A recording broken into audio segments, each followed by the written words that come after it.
Hello, I am Tomas Serena. And I am Reagan Rubio. We're here to talk to you about energy optimization of UAVs, also known as unmanned aerial vehicles. So drones are becoming more and more ubiquitous in everyday fields. Amazon has started to use drones for delivery to fly over traffic and give you your package.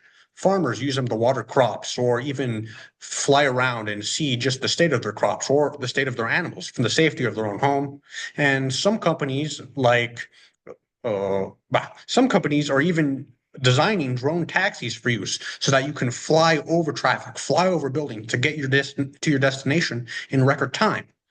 But with an increase of use of these drones in our society, learning how to properly manage your drone's energy has become very important. This is because drones are cleaner than other alternatives since they're battery powered. They don't have to expend gasoline and burn gasoline in traffic just to get from one place to another. Battery power is green. They can be charged by solar or wind. So learning how to use that limited power they have in those batteries is very important. So for our project, we want to estimate and try and measure just how much battery a drone uses in each of those flights. Existing energy consumption models have numerous problems. There is too much complex relationships between the actual variables and the actual data. Physical models have too many variables to capture. There's just too many physical things to take account for. There's wind, there's altitude, there's elevation, there's how fast the drone is going, as well as numerous other things. Some papers only focus on one drone model. Some papers also only focus on one single regression technique. We wish to do a comparative study of multiple techniques to see the best performers for future model designs. So for this comparative study, we tested 8 different regression models against each other. Linear regression, elastic net, decision tree regression, random forest regression, k-neighbors regression, support vector regression, histogram gradient boosting regression, and XG boosting regression. All of these techniques were implemented using the sklearn library, except XGBoost regression, which was implemented using the XGBoost library. Here's a dataset that we used for our project. It is called the Data Collected with a Package Delivery Quadcopter Drone from Carnegie Mellon University. It has the size of about 258,000 rows that are based off of 270 flights, all accumulated to 10 hours of actual flight time. These are the attributes that we used in our program. Here's also the equation that we used that helped us calculate the watt hours instead of watt meters that the other papers were focused on. We decided to do watt hours because it makes more sense to do to calculate the drone energy based off how long it's been in the air rather than the distance that it was in the air. This accounts for any time that a drone has to hover, has to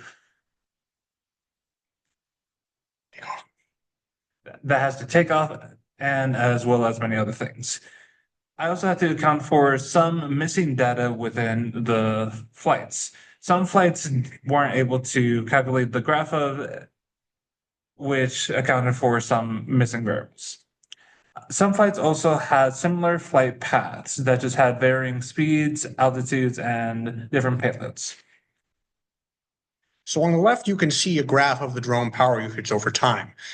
Each square in that graph is a different flight. So as you can see at the start of any of the flights, the drone's power usage is low as it takes off and gets up to its target height. Then the energy usage drastically increases as the drone flies forward and consumes energy rapidly. Then, once it reaches its destination, the energy usage goes down as the drone slowly comes down and lands. And on the right, you can see a graph showing the average energy consumption per the altitude. As the drone flies upward, there is less and less air for the props of the drone to grab onto. This means that the drone propellers need to spin faster and stronger just to get the same amount of lift that the drone would have at lower altitudes. So this does mean that energy consumption increases as the drone gets higher because of this. Here is the graph based off the altitude, the payload, and as well as the average energy per altitude. As you can see, the lower altitudes, there's basically zero energy used, whereas with higher altitudes, a large amount of energy used. One thing that I find fascinating about this graph is that for the highest payload that we have, which is 750 grams, uh, at an altitude of 25 meters, it still gives off low-ish energy values. These are the results of the 8 different regressors we used. We evaluated the regressors on 2 different metrics, mean squared error and R2 score. Mean squared error measures how far off the model's prediction was, or how far off the residuals of the model were. And the R2 score measures how well the model fits the data. Here's a graph based off the mean squared error. As you can see that there's 3 outstanding models that had far exceeding mean squared errors, whereas the majority of the models, the random forest, histogram, decision tree, and XGBoost, have very, very low mean squared errors. This is very good for our program because linear, as you can see, linear regression also doesn't do far too well compared to the other models. And this is the graph of the R2 comparison between the different algorithms. R2 has a maximum value of 1. So random forest, histogram, decision tree, and XGBoost are all doing amazing with their R2 scores since they're all very close to 1. The linear regression, K-neighbors regression, and elastic net regression aren't as close to 1. So this means that the data they produced doesn't exactly fit the data in the data set. So they could be more accurate. Here is our evaluation. ElasticNet and K-neighbors performed the worst. They had a very high mean squared error and very low R2 scores, whereas random forest and histogram gradient boosting performed the best with low mean squared error and high R2 scores. All tree-based models performed well with lesser than 1 mean squared errors and close to 1 R squared scores. Once our models were completed, we designed a program that was able to compare 2 or more different drone flights and tell us which path was the most energy efficient. With these models, we were able to create an algorithm by processing a given path and evaluating it against all models. Getting the average of their scores gives us an accurate energy consumption estimate. The attributes that we were mainly focused on given a path are the altitude, the payloads, the speed, the wind speed, and the distance. So let's learn for this project. One thing we really thought we needed during the project was more data. Our models were trained on a single data set that contained data about a single drone type. So this means that if we performed a different drone or used a different drone with this model, we'd get a drastically different output and probably not an accurate energy consumption reading, since larger drones could use more energy or lighter drones could even be faster or designed for more speed.